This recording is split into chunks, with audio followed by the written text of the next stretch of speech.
All right, ladies and gentlemen, today's video starts off with a very, very scary story. So, I want to kick things off with a disclaimer. Um, if you consider yourself to be one of those who are faint of heart, I'm going to give you a moment to click off right now. So, we'll just give them a few moments before we get into it. All right, cool. So, now that the brave are here, let's get into it. Okay.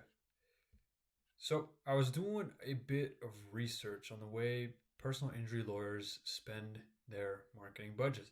And I came across this one guy who spent a whopping 35K a month, which got me excited.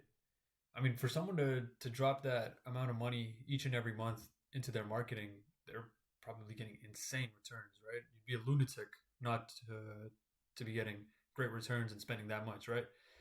So I was arcing at like, okay, well, what is this guy's tactic? Is he what type of leverage is he using to get this advertising? Is he using a systematized referral program? Is he using um, some sort of ads, Facebook ads, Google ads? What's his cost per lead? These were just questions kicking around in my head when I heard 35K a month. But when I heard where all of it was going, my heart dropped. And this is the scary part. Can y'all guess where it was going? Into paper mail. You see, this isn't an uncommon story with lawyers. These people are the most educated in their field, the most respected people in society. But if it's one thing they don't know how to do, it's how to manage the marketing and the business side of it all. So we want to cover the three types of leverage and their different levels in this video today. So hopefully, if you find yourself in this person's scenario where you're dropping um, a huge marketing budget every month into low leverage stuff, low leverage media, you can transfer over to a alternative solution, a better solution to yield you, hey, maybe even 10, 15 times the results your current method might be. So what are these three types of leverages? You may have heard of these, starting from left to right, left being the lowest leverage and the right most being the highest leverage. So there's three things that you can utilize really to scale your law firm. It's either your time, your money, or code. Now, code is the highest leverage. The first two might make a little bit of sense, but let's explain code a little bit further. So, code essentially means any sort of software that's been developed one time, and after being developed that one time, it collects data, and then that data can be leveraged to intelligently target the people that you want to be targeting. So, an example would be meta ads. Facebook has been collecting data from way long ago. Each and every little opulence that you think is irrelevant, they are taking note of it all. From all the way from your web browsing habits, right down to when you change your relationship status back in high school or middle school, when you changed it, hey, I just got into a relationship with so and so. They're noting all of that down, and that's all data that they can use, and that's all advertisers can use to target you very specifically. So that's code. Money's awesome. It's, however, one step lower than code, because with money you can utilize other people's time. You can utilize code. We're gonna get into that too. However, if both of these are a problem, then time is the one that we're gonna have to go to. So here's the thing. Once you get money, I wouldn't even call this a step or a type of leverage, really, because from money, you either distribute it into the time pool or the code pool. So let's sort of think about what this lawyer was doing when spending 35K a month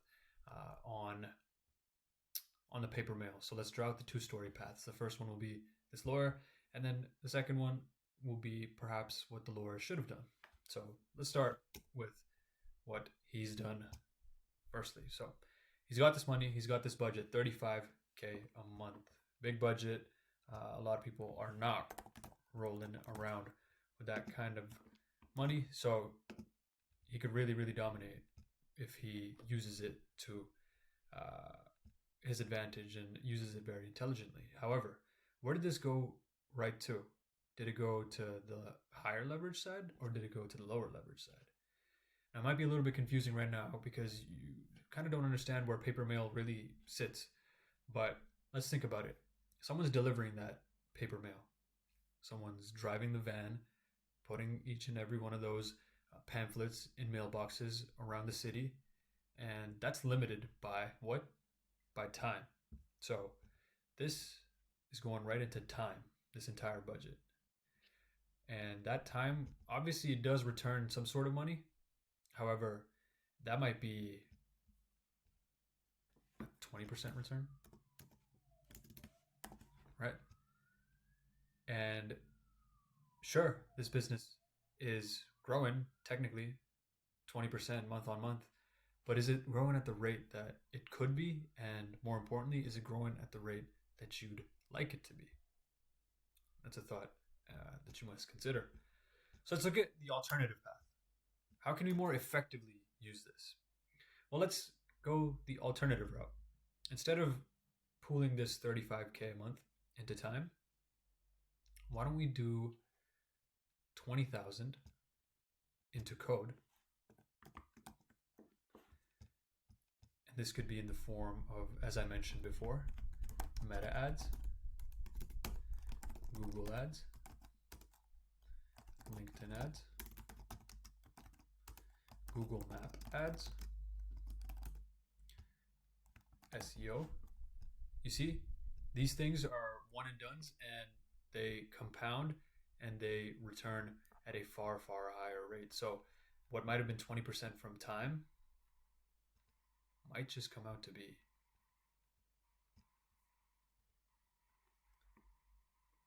150% from code. And I'm not just talking BS numbers here. I want to show you some of the cost per leads that we've been getting for our clients. This was a lawyer, a personal injury lawyer in Louisiana. This was a Google ads campaign that we ran for him. This was right here, the test month.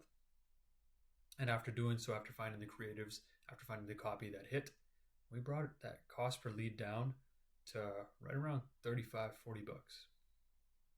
Now you can imagine, let's do a little bit of math here. 20,000, that budget at 35 bucks a lead, let's say 40 bucks a lead, just to be a little bit more, conservative. That's 500 leads that are coming in through the door each and every day. It's like 16 leads that are coming through the door each and every day. And that would be 500 each and every month. Now imagine this output right here. And that's just you spending 20K. Where's the rest of the 15K going to go? Let's say you put that 15K into time. Now time, I was knocking it in the face of code, but it's still very valuable. You still need people on your team. You still need, that people power in your corner. So that's exactly what we're going to do here. For each and every lead coming in, we want to also get to them as fast as possible. Hiring a triager, hiring an appointment setter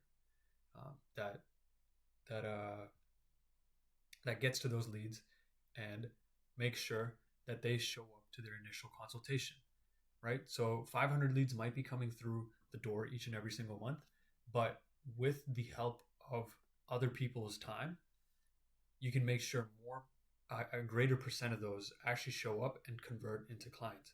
When before your qualified show up rate might have been like 20-30%, through an appointment setter or a triager, you can get that up to 70%. So what would that do for your returns? Probably double, a little bit over double them, right? Right back over to the code side. I mentioned ads, but what if you buy into more software, right? What if you get a CRM where you can organize all of the different stages in which your inbound leads are in. Are they new leads? Are they having to be followed up to? Have they booked a call? Um, you know, once you can organize people into different stages, you can market to them in different ways and upkeep relationships when you have tons and tons of leads coming in. So I hope this laid out sort of the roadmap, the two different roadmaps, what the lawyer did wrong, blatantly wrong, and perhaps maybe how one should go about it. Luckily, if you are a personal injury or family lawyer listening to this, we sort of cracked the code with this. No pun intended with there. But we've found the exact formula you need to follow to leverage both code and other people's time to give you the highest return on investment. We call it nurture flow. And if you're looking to close 20 plus cases each and every single month, then hit the first link in the description and we can walk you through the entire process by speaking to either me or someone on my team. And yeah, we'll see if it can be a perfect fit for you. But that's all for me today. I hope you learned a thing or two, and I hope you have a great day. Bye-bye.